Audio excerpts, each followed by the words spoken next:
sunrise, new day's dawning, and it's calling you and me, where the mighty Mississippi flows by Memphis, Tennessee. We've got woodlands, fields, and water. Hey, there is no better way. You can find out all about it on Outdoors with Larry Ray. Make some time, take the family, ask a friend, but don't delay. Listen up and learn about it on Outdoors with Larry Ray. Listen up and learn about it on Outdoors with Larry Ray. Good Saturday morning and welcome to another edition of the award-winning Outdoors with Larry Ray. Brought to you proudly by Tennessee Wildlife Resource Agency, Barton Power Sports, Sportsman's Warehouse, and Best Care Home Services. Now, here's your host, Larry Ray. Hey, good Saturday morning. Welcome to Outdoors with Larry Ray as we talk outdoors for the next 90 minutes. And not only in Memphis, but in Brownsville and Tennessee, our expanded audience. And hello to all of you folks out there. Greg Ratliff is our show producer. And this is the second Saturday of the month. It's the day before Mother's Day. And we want to wish all the mothers out there a great day. And I can't wait for tomorrow. My mother has passed away, but my wife feels in very good. But this is second Saturday. That means that, yes, we have R and J is part with us. Or is it J and R? I'm not sure which the rotation. Oh, that'd be J and R. J and R. It'd be J and R. J and R sounds better. And John Gordon has on his Bulldog shirt, and you have in your Huck shirt. Huck. It's Huck. No, I always thought it was Huck. I call it Huck. Huck Finn? No, Huck Finn. When Ron wears it, it looks like Huck. No, but Huck. Ron Wong is here. This is not bonus Wong. Hey, or good anything. morning, everybody. Hey, we're ready to roll, too, because Gosh, we we got are. a full show, and we got a guy on with us right now we didn't think we could get, and he is a busy man coming off a really solid performance at Kentucky Lake. You can mention right there. I got to tell you something. Yeah. What a tournament. Yeah, it was, wasn't it? A lot of fish caught. Absolutely. And this guy is one of our favorite guys, and Mark Menendez is on with us. Good morning, Mark. Good morning, guys. How are you all? Oh, we're doing great. And so you just fished and this. Now, what are you going to go on vacation in the Bahamas or something like that now? So, no, he's fishing. He's doing his TV show. He's a busy man. So let's talk about last week because I read you kind of gave a report before the tournament about what things are going to happen. I read it on the BASS. Great article about it, and they picked you because I think you know Kentucky Lake pretty well. And they looked at you, and Ron was up there. Looks like a great experience. Did what you mentioned about we had all the high water, and then we had the drop in the water. And so the article that I read, you were talking about, well, you can't look back at the high water, but talk about your experience up there. And Ron's going to fill in because I think 12th, is that right? I Yeah. finished 12th. I sure did. Which is and over 54 pounds or something like that. I mean, Good weight. great weight. Yeah. So talk about what you expected going in, and did it work out like you thought it would? Well, what I was hoping to find out is we were far enough along in the spawn, the falling water was going to pull the fish out, I think, and I could get out there and do what I love to do, and that's crank a set. Yeah. Group.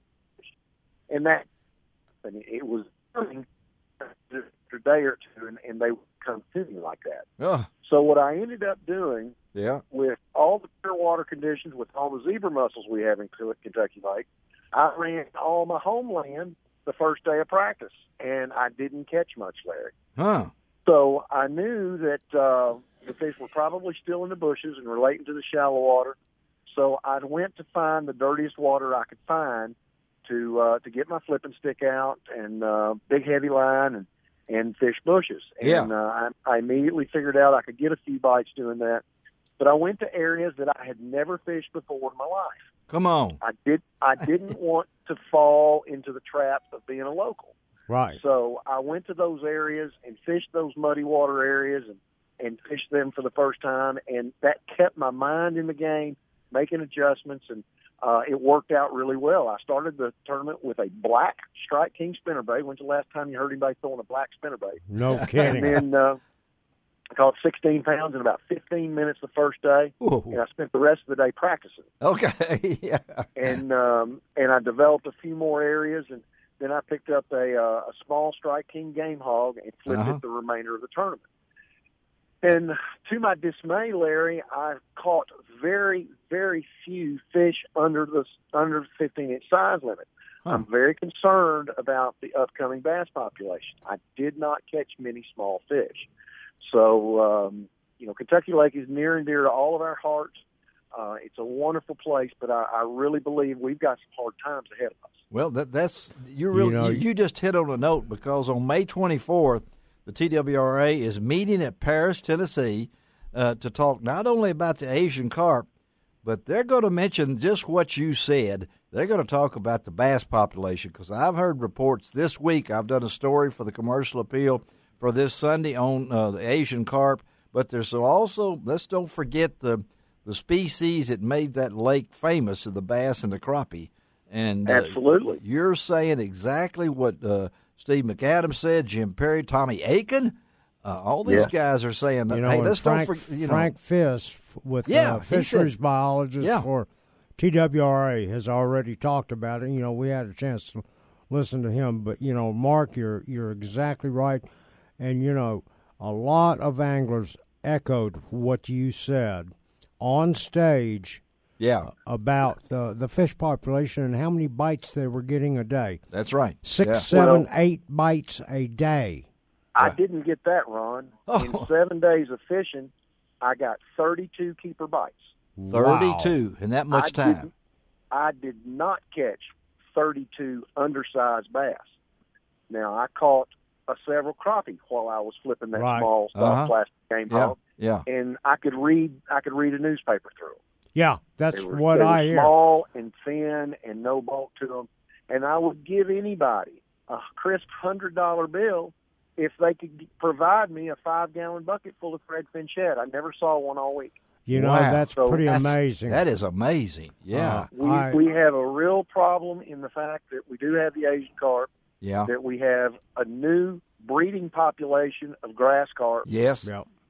And where have our shad gone and why? And I really think the Asian carp are the culprit by eating the young of the year threadfin and disrupting spawning for the threadfin. So, and we've got some serious problems. Yes. The Asian carp is eating all of the plankton in the water. So if your shad spawns, they have nothing to eat. They're going to die off. Right. So that's what this meeting is. They're trying to come up with. They got to have something that barriers to block them, whatever it might be, and other things. But Mark, you just open a can of worms here, so to speak, artificial worms maybe. But well, I'm sure I have, and I was the first guy to speak out about it at the Elite Series tournament. I've got a degree in fisheries biology, so I've spent a little bit of time with a book in my hand and 30 years of practical experience on tour. And every invasive species in which we've run across on the tour, be it zebra mussels, be it gobies, be it milfoil or hydrilla, Mother Nature puts it into check, just like a correction in the stock market. Yeah. And I don't know that she's going to be able to do that with the prolific amount of they spawn, the rapid growth rate, how they outgrow our predatory game fish as a source and become a predator themselves. It's scary. It is a very scary thing.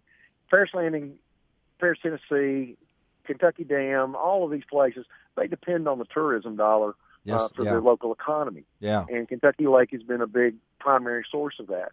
And with this issue that's going on, I'm not only scared for the entire Tennessee River, I'm scared for our way of life. Yeah. Kevin Van Dam made the number one statement he said, it's the money statement, guys. Kevin said, this is the scariest thing in bass fishing he's ever seen. Wow. And he's been around just like you. And folks, we're talking again to Mark Menendez. And he lives in Paducah, which is how far is that to Kentucky Lake? 22 miles. 22 miles, and he knows that. And so we were going to talk a lot about your tournament and things like that, but you have really hit the nail on the head for our listeners out there to talk about this because what did Wesley you had 56 pounds. What was the winning weight up there? Wesley had 80. 80? Yeah, he had 80 pounds. He had a 4-pound average. Yeah. And we've got mature fish in the system.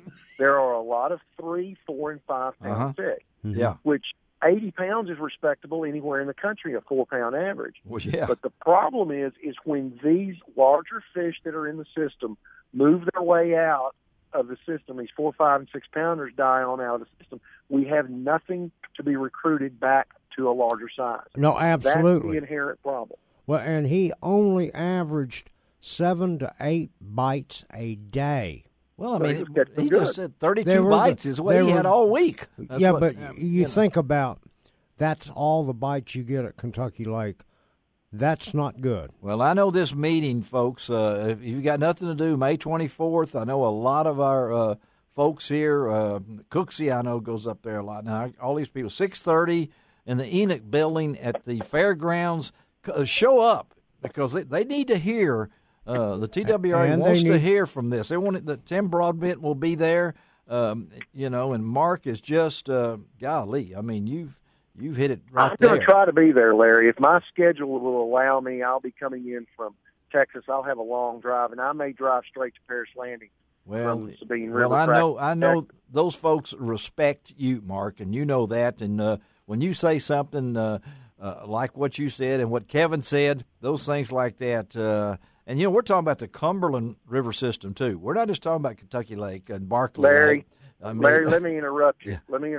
Yeah. Anything that flows to the Mississippi is infected. Yes. Yep. Yeah, there is evidence as far as north as Red Wing, Minnesota.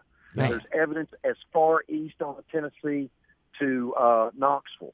Man. I can tell you another instance of a valid verification below the dam at Lake Jordan, which means it swam down the Tom Bigby, probably out of Pickwick, down the Tom Bigby, hooked a left in the Alabama River, and locked up twice and hit a concrete wall at Lake Jordan. Yep, I am urging there. Everyone, Larry, yes. Everyone needs to contact their elected official as far as their state representative, their Congress members, their House members.